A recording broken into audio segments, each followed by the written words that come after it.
భగవద్గీత 18వ అధ్యాయము మోక్ష సన్యాస యోగము. ఈ భగవద్గీత యొక్క ఈ చిట్టచివరి అధ్యాయము మిగతా అన్ని అధ్యాయాల కన్నా దీర్ఘమైనది మరియు ఇది చాలా విషయములను వివరిస్తుంది. అర్జునుడు సన్యాసము అనే విషయాన్ని ప్రారంభిస్తూ సంస్కృతంలో సాధారణంగా వాడే పదాలైన సన్యాసము, కర్మలను త్యజించటం మరియు త్యాగము, కోరికలను త్యజించటం అన్న వాటి గురించి ఒక ప్రశ్న అడుగుతాడు. ఈ రెండు పదాలు త్యజించటం అన్న అర్థంలో ఉన్న మూల పదముల నుండే జనించాయి. సన్యాసి అంటే గృహస్థు జీవితంలో పాలుపంచుకోకుండా సాధన కోసము సమాజము నుండి తనను తాను ఉపసంహరించుకుంటాడు. త్యాగి అంటే కార్యకలాపాలు చేస్తుంటాడు కాని కర్మ ఫలములను అనుభవించాలనే స్వార్థ చింతనను విడిచిపెట్టినవాడు. భగవద్గీతలో చెప్పబడిన అర్థం ఇది. శ్రీకృష్ణుడు రెండవ రకం సన్యాసాన్ని సిఫారసు చేస్తున్నాడు. యజ్ఞము, దానము, తపస్సు మరియు ఇతర ధార్మిక కర్తవ్య కార్యములను ఎప్పుడూ త్యజించకూడదు అంటున్నాడు, ఎందుకంటే అవి జ్ఞానోదయులను కూడా పవిత్రం చేస్తాయి. వాటి పట్ల ఫలాసక్తి లేకుండా అవి చేయబడాలి కాబట్టి వాటిని మన కర్తవ్యంలా భావించి చేయాలి. తదుపరి శ్రీకృష్ణుడు కర్మను ప్రేరేపించే 3 విషయముల గురించి, కర్మ యొక్క 3 అంగముల గురించి, కర్మ ఫలములను నిర్ణయించే 5 విషయముల గురించి విస్తారమైన విశ్లేషణ అందచేస్తాడు. వీటన్నిటినీ త్రిగుణముల పరంగా వివరిస్తాడు. అపరిపూర్ణ జ్ఞానము కలవారు వారే తమ కర్మల, కార్యముల కారణము చేస్తున్నది అని భావిస్తారు. కాని జ్ఞానోదయమైన మహాత్ములు అంతఃకరణ శుద్ధి కలవారై చేసేది తాము కాదు మరియు ఆ కర్మఫలముకు భోక్త తాము కాదు అని తెలుసుకుంటారు. సతతము తమ కర్మ ఫలముల పట్ల అనాసక్తతతో ఉంటూ వారు కర్మ బంధములలో చిక్కుకోరు. జనులు తమ ఉద్దేశ్యాలు, కార్యకలాపాలలో ఎందుకు విభిన్న రకాలుగా ఉంటారో ఈ అధ్యాయం తదుపరి వివరిస్తుంది. భౌతిక ప్రకృతి యొక్క త్రిగుణముల ప్రకారంగా వివిధ రకాల జ్ఞానములను, వివిధ రకాల పనులను మరియు అవి చేసే వారి వివిధ రకాల స్వభావములను ఈ అధ్యాయం వివరిస్తుంది. అదే విశ్లేషణను బుద్ధి, సంకల్పము మరియు ఆనందము పట్ల కూడా ఈ అధ్యాయం అందిస్తుంది. తదుపరి ఈ అధ్యాయము ఆధ్యాత్మిక జీవనంలో పరిపూర్ణ సిద్ధి సాధించి బ్రహ్మజ్ఞానములో స్థితులై ఉన్నవారిని వివరిస్తుంది. అటువంటి పరిపూర్ణ యోగులు కూడా తమ సిద్ధిలో పరిపూర్ణతని భక్తిలో నిమగ్నమవ్వటం ద్వారా అనుభవిస్తారు. ఈ విధంగా సర్వోన్నత దివ్య మంగళ స్వరూప భగవంతుని యొక్క యథార్థ రహస్యమును ప్రేమయుక్త భక్తి ద్వారా మాత్రమే తెలుసుకోగలము. భగవంతుడు సర్వభూతముల హృదయములో స్థితుడై ఉంటాడని మరియు వాటి కర్మానుసారం వారిని త్రిప్పుతుంటాడని శ్రీకృష్ణుడు అర్జునుడికి గుర్తుచేస్తాడు. భగవంతుడినే స్మరిస్తూ మన అన్ని కార్యకలాపములను ఆయనకే అర్పితం చేసి ఆయన ఆశ్రయం పొంది ఆయనే మన పరమ లక్ష్యముగా చేసుకుంటే ఆ తదుపరి ఆయన కృప ద్వారా మనము అన్ని క్లేశములను, అవరోధాలను అధిగమించగలము. కాని దురభిమానంతో మన ఇష్టం వచ్చినట్టు ప్రవర్తిస్తే మనకు విజయం, సఫలత లభించదు. చిట్టచివరికి శ్రీకృష్ణుడు అత్యంత గుహ్యమైన జ్ఞానమును తెలియచేస్తూ సర్వధర్మములను త్యజించి కేవలం భగవంతునికే శరణాగతి చేయమంటాడు. కాని ఈ జ్ఞానమును సాధుచిత్తులు, భక్తులు కాని వారికి ఇవ్వకూడదు అని అంటున్నాడు, ఎందుకంటే దానిని వారు తప్పుగా అర్థం చేసుకుని బాధ్యతారహితముగా కర్మలను పరిత్యాగం చేసే ప్రమాదం ఉంటుంది. కాని ఈ రహస్య జ్ఞానమును అర్హులైన జీవులకు అందిస్తే అది అత్యున్నత ప్రేమతో చేసే పని అవుతుంది మరియు అది భగవంతునికి అత్యంత ప్రీతికరమైనది. తన మోహము, భ్రాంతి నిర్మూలించబడినవి అని తాను ఇప్పుడు చెప్పినట్టు చేయటానికి తయారుగా ఉన్నానని అర్జునుడు ఆ తరువాత శ్రీకృష్ణుడికి తెలియచేస్తాడు. చివరలో అంధుడైన ధృతరాష్ట్ర మహారాజుకి ఈ కృష్ణార్జున సంవాదమును వినిపిస్తున్న సంజయుడు ఆ దివ్య సంభాషణను వింటూ తాను ఎంత ఆశ్చర్యానికి, దిగ్భ్రాంతికి లోనయ్యాడో చెప్తాడు. ఆ యొక్క పవిత్ర సంభాషణని మరియు మహాద్భుత విశ్వరూపమును గుర్తు చేసుకుంటే ఆయన యొక్క రోమములు మహదానందముతో నిక్కబొడుచుకుంటాయి. భగవంతుడు మరియు ఆయన పరిశుద్ధ భక్తుడు ఎక్కడుంటే వారి పక్షమే విజయం ఎల్లప్పుడూ ఉంటుంది. అంతేకాక శుభము, విజయము మరియు ఐశ్వర్యము కూడా వారి వద్దే ఉంటుంది. ఎందుకంటే అసత్యపు చీకటి ఖచ్చితంగా పరమసత్యము యొక్క వెలుగుచే నిర్మూలించబడుతుంది అనే ఒక గంభీరమైన ప్రకటనతో సంజయుడు దీనిని ముగిస్తున్నాడు. అర్జునుడు పలికెను, ఓ మహాబాహువులు కల కృష్ణ, సన్యాసము, కర్మలను త్యజించటము మరియు త్యాగము కర్మఫలములను భోగించాలనే కోరికను త్యజించటము ల యొక్క స్వభావాన్ని తెలుసుకోవాలనుకుంటున్నాను. ఓ హృషీకేశ, వాటి మధ్య భేదమును కూడా తెలుసుకోవాలని కోరిక ఉన్నది. ఓ కేశినిషూదన. శ్రీ భగవానుడు ఇలా పలికెను: కోరికలచే ప్రేరితమైన కర్మలను త్యజించటమే సన్యాసము అని జ్ఞానసంపన్నులు అన్నారు. సమస్త కర్మల ఫలములను విడిచిపెట్టటమే పండితులు త్యాగము అని అన్నారు. కొంతమంది విద్వాంసులు కర్మలు అన్నియూ దోషభూయిష్టమైనవి అని, వాటిని విడిచిపెట్టాలి అంటారు. అదే సమయంలో మరికొంతమంది యజ్ఞములు, దానములు మరియు తపస్సులను ఎన్నడూ విడిచిపెట్టవద్దు అంటారు. త్యాగము అన్న విషయముపై ఇక ఇప్పుడు నా తుది నిర్ణయమును వినుము. ఓ పురుష వ్యాఘ్రమా, త్యాగము అనేది 3 రకాలుగా ఉంటుంది అని చెప్పబడినది. యజ్ఞము, దానము మరియు తపస్సుల సంబంధిత కర్మలను ఎప్పుడూ త్యజించరాదు, అవి తప్పకుండా చేయబడాలి.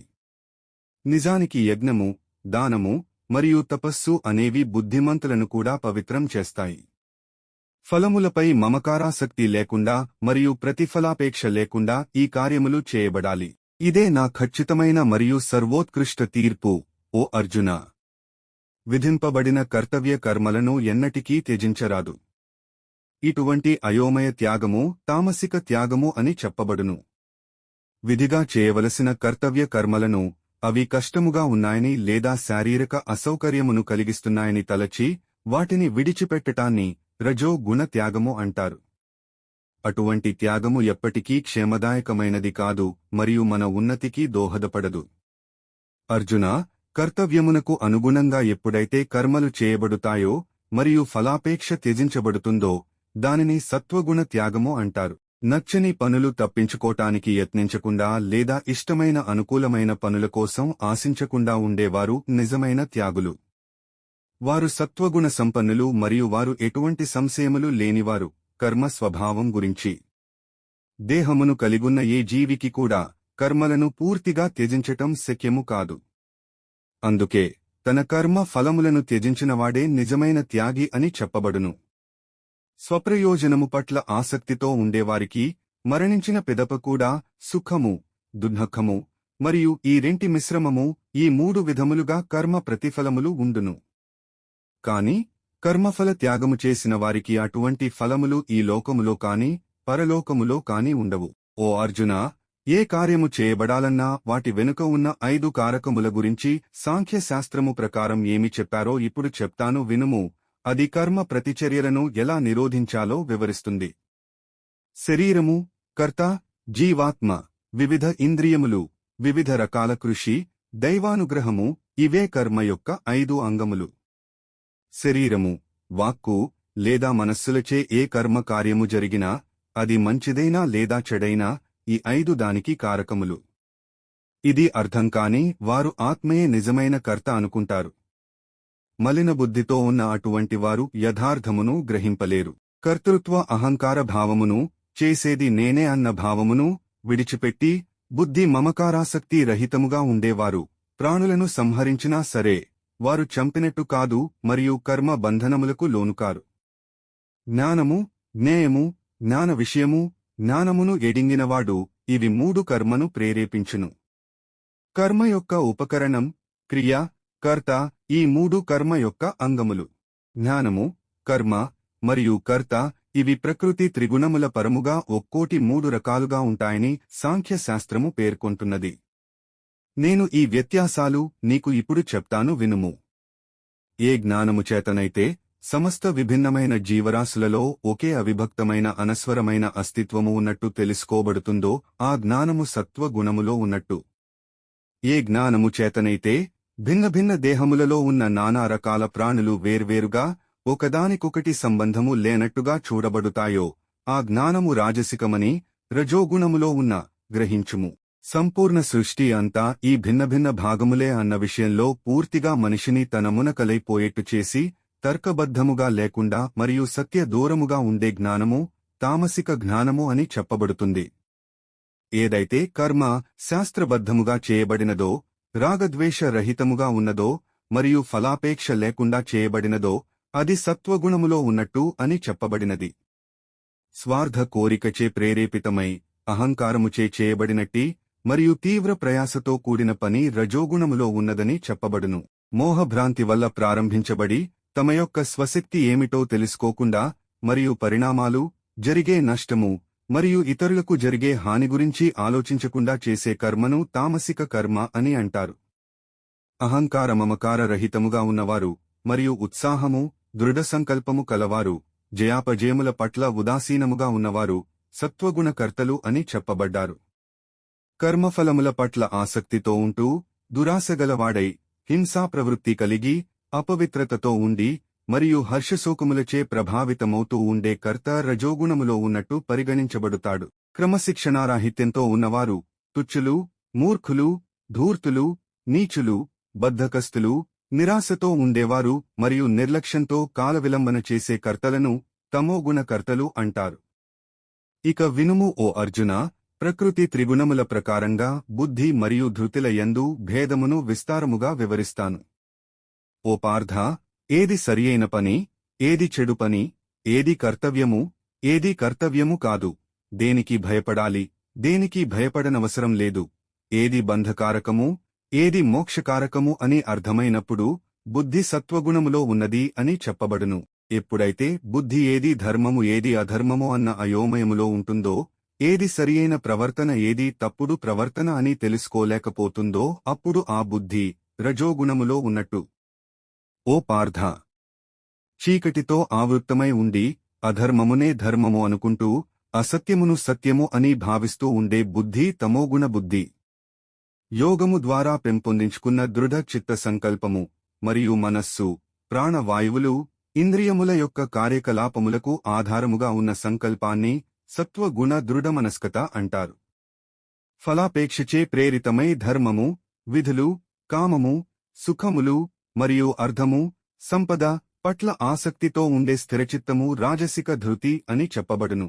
విడువకుండా పగటికలలు కంటూ, భయపడుతూ, శోకిస్తూ, నిరాశకు లోనవుతూ మరియు దురహంకారముతో ఉండే అల్పబుద్ధి సంకల్పమునే తమోగుణ ధృతి అంటారు.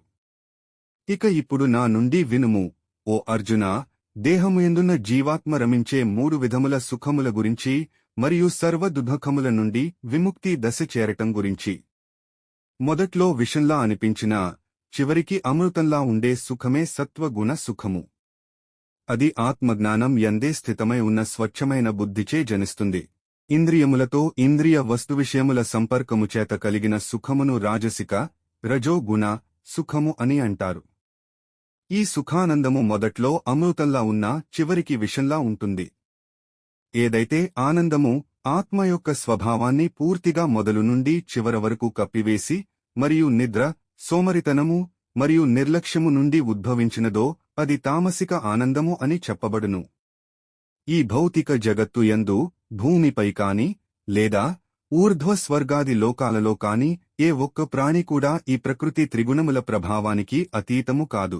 బ్రాహ్మణులు, క్షత్రియులు, వైశ్యులు మరియు శూద్రులు వీరి యొక్క విధులు వారి వారి లక్షణములకు అనుగుణంగా వారి వారి గుణముల ప్రకారంగా కేటాయించబడినవి, పుట్టుక పరంగా కాదు. శమము, ప్రశాంతత, దమము, ఇంద్రియ నిగ్రహణ, తపస్సు, స్వచ్ఛత, సహనం, చిత్తశుద్ధి, జ్ఞానము, విజ్ఞానము మరియు ఇహపరలోకములపై విశ్వాసము ఇవి బ్రాహ్మణుల సహజసిద్ధ స్వభావ కర్మ లక్షణములు. శౌర్యము, బలము, ధైర్యము, ఆయుధ విద్యలో నైపుణ్యం, యుద్ధంలో నుండి వెనుతిరగని సంకల్పము, విశాల హృదయముతో గల దయాగుణము మరియు నాయకత్వ సామర్థ్యము ఇవి క్షత్రియులకు సహజంగా ఉన్న కర్మ లక్షణములు. వ్యవసాయం, పాడి పంటలు మరియు వర్తక వాణిజ్యాలు అనేవి వైశ్య గుణములు ఉన్నవారికి సహజ సిద్ధమైన పనులు. పనులు చేయటం ద్వారా సేవ చేయటం అనేది శూద్ర లక్షణములు కలవారి యొక్క సహజమైన విధి. స్వభావసిద్ధ జనితమైన వారి వారి విధులను నిర్వర్తించటం ద్వారా మానవులు పరిపూర్ణ సిద్ధిని సాధించవచ్చు. ఒక వ్యక్తి తనకు విధింపబడిన విధులను ఆచరిస్తూ నిర్వర్తిస్తూ పరిపూర్ణతను ఎలా సాధించగలడో ఇక ఇప్పుడు నా నుండి వినుము. తన సహజ స్వభావ వృత్తిని నిర్వర్తించటం ద్వారా వ్యక్తి సమస్త భూతములు ఎవని నుండి ఉద్భవించాయో మరియు ఎవనిచే ఈ జగమంతా నిండి నిబిడీకృతమై ఉన్నదో వానిని ఆరాధించినట్టు. ఇటువంటి పనులు చేయటం ద్వారా వ్యక్తి సునాయాసముగానే సిద్ధిని పొందుతాడు. ఇతరుల ధర్మమును సరిగ్గా చేయుటకంటే కూడా సరిగా చేయలేకపోయినా సరే తన స్వధర్మము చేయుటయే వ్యక్తికి శ్రేష్టము. తన స్వభావ సిద్ధ విధులను చేయుటలో వ్యక్తికి పాపము అంటదు. తన సహజ సిద్ధ స్వభావంచే జనితమైన కర్తవ్యములను, వాటిలో దోషాలు ఉన్నాసరే వాటిని వ్యక్తి ఎన్నటికీ విడిచిపెట్టరాదు. ఓ కుంతీపుత్ర! అగ్ని పొగచే కప్పివేయబడ్డట్టు నిజానికి సమస్త కర్మ ప్రయాసలు ఏదో ఒక దోషముచే ఆవరింపబడి ఉంటాయి. ఎవరి బుద్ధి అంతటా అనాసక్తిగా ఉంటుందో, ఎవరు మనస్సుని జయించారో మరియు సన్యాస అభ్యాసముచే కోరికలను త్యజించారో, వారు శ్రేష్టమైన నైష్కర్మ్య సిద్ధిని పొందుతారు. ఓ అర్జునా! పరిపూర్ణ సిద్ధిని కర్మ సన్యాసములో పొందిన వ్యక్తి ఏ విధముగా అలౌకిక ఆధ్యాత్మిక జ్ఞానము ఎందే స్థితమై ఉండటం ద్వారా బ్రహ్మన్ను కూడా ఎలా పొందగలడో వివరిస్తాను. నా నుండి క్లుప్తముగా వినుము. వ్యక్తి ఎప్పుడైతే ఇంద్రియములను చక్కగా నిగ్రహించి పరిశుద్ధమైన బుద్ధి కలవాడు అగునో, శబ్దము మరియు ఇతర ఇంద్రియ విషయములను త్యజించి రాగద్వేష రహితముగా ఉండునో, అప్పుడు బ్రహ్మన్ను పొందుటకు పాత్రుడగును. అటువంటి వ్యక్తి ఏకాంతమును ఇష్టపడుతాడు, మితంగా తింటాడు, శరీరమనోవాక్కులను నియంత్రిస్తాడు, నిత్యమూ ధ్యానములో నిమగ్నమవుతాడు మరియు వైరాగ్యమును అభ్యాసం చేస్తాడు. అహంకారము, హింస, దురభిమానము, కోరికలు, ఆస్తిపాస్తులు తనవే అన్న భావన, స్వార్థము లేకుండా ఉన్నటువంటి వ్యక్తి ప్రశాంతంగా ఉన్నవాడై బ్రహ్మంతో ఏకీభావస్థితిని పొందుటకు అర్హుడవుతాడు. అంటే పరమసత్యమును బ్రహ్మన్ రూపంలో అనుభవపూర్వకంగా తెలుసుకోవటం. పరబ్రహ్మంతో ఏకీభావస్థితిలో ఉన్న వ్యక్తి మానసికంగా ప్రశాంత చిత్తముతో ఉంటాడు. దేనికీ శోకింపడు, దేనిని కాంక్షింపడు. సర్వభూతముల పట్ల సమత్వభావముతో ఉంటూ అటువంటి యోగి నా పరాభక్తిని పొందును. కేవలం నా పట్ల ప్రేమయుక్త భక్తి చేత మాత్రమే యథార్థముగా నేను ఎవరో, ఎంతటి వాడనో తెలుకోవచ్చును. నన్ను తెలుసుకున్న పిదప నా భక్తుడు నా సంపూర్ణ భావనలో లీనమగును. సర్వకార్యములు చేస్తూనే ఉన్నా నా భక్తులు నన్నే పూర్తిగా ఆశ్రయిస్తారు. నా కృపచేవారు నిత్యశాశ్వతమైన మరియు అనస్వరమైన ధామమును పొందుతారు. నన్నే నీ యొక్క పరమ లక్ష్యముగా చేసుకుని నీ యొక్క ప్రతి కర్మను నాకే సమర్పించుము. బుద్ధి యోగమును ఆశ్రయించి నీ చిత్తమును నా యందే ఎల్లప్పుడూ లగ్నం చేయుము. నీవు ఎల్లప్పుడూ నన్నే స్మరిస్తూ ఉంటే నా కృపచే అన్ని అడ్డంకులను మరియు కష్టాలను అధిగమించగలవు. కాని ఒకవేళ అహంకారముచే నా సలహా వినకపోతే నీవు నాశనమైపోతావు. ఒకవేళ నీవు అహంకారముచే ప్రేరితమై నేను యుద్ధం చేయను అని అనుకుంటే నీ నిర్ణయం ఎలాగూ వ్యర్థమైపోతుంది. ఎందుకంటే నీ యొక్క స్వంత క్షత్రియ భౌతిక స్వభావమే నిన్ను యుద్ధం చేయటానికి పురికొల్పుతుంది. ఓ అర్జునా! మోహభ్రాంతిచే నీవు ఏదైతే పనిని చేయను అని అంటున్నావో, నీ యొక్క సహజ ప్రకృతి స్వభావముచే జనించిన ప్రేరణచే ఆ పనిని చేయటానికి ప్రేరేపింపబడుతావు. పరమేశ్వరుడు సమస్త ప్రాణుల హృదయములలో స్థితుడై ఉంటాడు. ఓ అర్జునా! భౌతిక శక్తిచే తయారు చేయబడిన యంత్రమును అధిరోహించి ఉన్న జీవాత్మల గతిని వాటి కర్మల అనుగుణముగా ఆయన నిర్దేశిస్తూ ఉంటాడు. సంపూర్ణ హృదయపూర్వకముగా కేవలం ఆయనకే అనన్య శరణాగతి చేయుము. ఓ భరత! ఆయన కృపచే నీవు పరమశాంతిని మరియు నిత్యశాశ్వత ధామమును పొందెదవు. ఈ విధంగా నేను నీకు అన్ని రహస్యాల కంటే పరమ రహస్యమైన జ్ఞానమును తెలియచేశాను. దీనిపై లోతుగా ఆలోచించుము మరియు నీకు నచ్చిన రీతిలో చేయుము. నా యొక్క సర్వోత్కృష్ట ఉపదేశమును మళ్లీ ఒకసారి వినుము. అది సమస్త జ్ఞానములో కెల్లా అత్యంత గోప్యమైనది. నీ హితము కోరి దీనిని తెలియచేస్తున్నాను, ఎందుకంటే నీవు నాకు చాలా ప్రియమైన వాడివి కాబట్టి. ఎల్లప్పుడూ నన్నే స్మరించుము, నా పట్ల భక్తితో ఉండుము, నన్ను పూజించుము మరియు నాకు నమస్కరించుము. ఇలా చేయటం వలన నీవు తప్పకుండా నన్నే చేరుకుందువు. నేను నీకిచ్చే వాగ్దానం ఇది, ఎందుకంటే నీవు నాకు చాలా ప్రియమైన వాడివి. అన్ని విధములైన ధర్మములను విడిచిపెట్టి కేవలం నాకే శరణాగతి చేయుము. నేను నిన్ను అన్ని పాపముల నుండి విముక్తి చేసెదను, భయపడకుము. ఈ ఉపదేశాన్ని ఎప్పుడూ కూడా తపస్సంపన్నులు కానివారికి లేదా భక్తి లేని వారికి చెప్పకూడదు. ఆధ్యాత్మిక విషయములు వినటం పట్ల ఏవగింపు కలవారికి కూడా దీనిని చెప్పకూడదు, మరియు ముఖ్యంగా నా పట్ల అసూయ కలవారికి దీనిని చెప్పకూడదు. ఎవరైతే ఈ పరమ గోప్యమైన జ్ఞానమును నా భక్తులలో ఉపదేశిస్తారో వారు మహోన్నత ప్రేమయుక్త సేవను చేసినట్టు. వారు నిస్సందేహముగా నన్నే చేరుకుంటారు. వారికంటే ఎక్కువ ప్రేమయుక్త సేవ నాకు ఎవరూ చేసినట్టు కాదు. వారికంటే ఎక్కువ ప్రియమైన వారు నాకు ఈ భూమిపై ఎవరూ ఉండబోరు. మన మధ్య జరిగిన ఈ పవిత్ర సంవాదమును పఠించేవారు జ్ఞానయజ్ఞముచే తమ బుద్ధిచే నన్ను ఆరాధించినట్టు అని నేను ప్రకటిస్తున్నాను. ఇదే నా అభిప్రాయము. శ్రద్ధా విశ్వాసముతో అసూయ లేకుండా ఈ జ్ఞానాన్ని కేవలం విన్నవారు కూడా పాపముల నుండి విముక్తి పొంది పుణ్యాత్ములు నివసించే పవిత్ర లోకములకు చేరుకుంటారు. ఓ అర్జునా, నేను చెప్పినది ఏకాగ్రతతో విన్నావా? నీ యొక్క అజ్ఞానము, మోహభ్రాంతి నిర్మూలించబడినవా? అర్జునుడు పలికెను, ఓ అచ్యుతా, దోషరహితుడా, నీ కృపచే నా యొక్క మోహభ్రాంతి నిర్మూలించబడినది, మరియు నేను జ్ఞానములో స్థితుడనే ఉన్నాను. నాకు ఇప్పుడు సందేహాలు ఏవీ లేవు, మరియు నీ ఉపదేశాల ప్రకారం చేస్తాను. సంజయుడు పలికెను, ఈ విధంగా నేను వసుదేవుని పుత్రుడైన శ్రీకృష్ణుడికి మరియు మహాత్ముడు ప్రిదపుత్రుడు అయిన అర్జునుడికి మధ్య జరిగిన సంవాదమును విన్నాను. ఇది ఎంత అద్భుతమైనదంటే నా రోమములు నిక్కబొడుచుకుంటున్నాయి. వేదవ్యాసుని అనుగ్రహం చేత నేను ఈ యొక్క సర్వోత్కృష్ట పరమ రహస్యమైన యోగమును స్వయంగా యోగేశ్వరుడైన శ్రీకృష్ణుడి నుండి తెలుసుకున్నాను. సర్వోత్కృష్ట శ్రీకృష్ణ భగవానునకు మరియు అర్జునుడికి మధ్య జరిగిన ఈ మహాద్భుతమైన సంవాదమును పదే పదే గుర్తు చేసుకుంటూ, ఓ రాజా, నేను మళ్లీ మళ్లీ ఆనందిస్తున్నాను. మరియు ఆ శ్రీకృష్ణుడి అత్యద్భుతమైన మరియు ఆశ్చర్యకరమైన విశ్వరూపమును గుర్తు చేసుకుంటూ ఆశ్చర్యచకితుడనై పదే పదే మహదానందముతో పదే పదే పులకించిపోతున్నాను. ఎక్కడెక్కడైతే యోగేశ్వరుడైన శ్రీకృష్ణుడు మరియు అత్యున్నత విలుకాడైన అర్జునుడు ఉంటారో అక్కడ సకల ఐశ్వర్యము, సర్వ విజయము, సకల సమృద్ధి మరియు ధర్మము ఉంటాయి. ఇది నా నిశ్చిత అభిప్రాయము.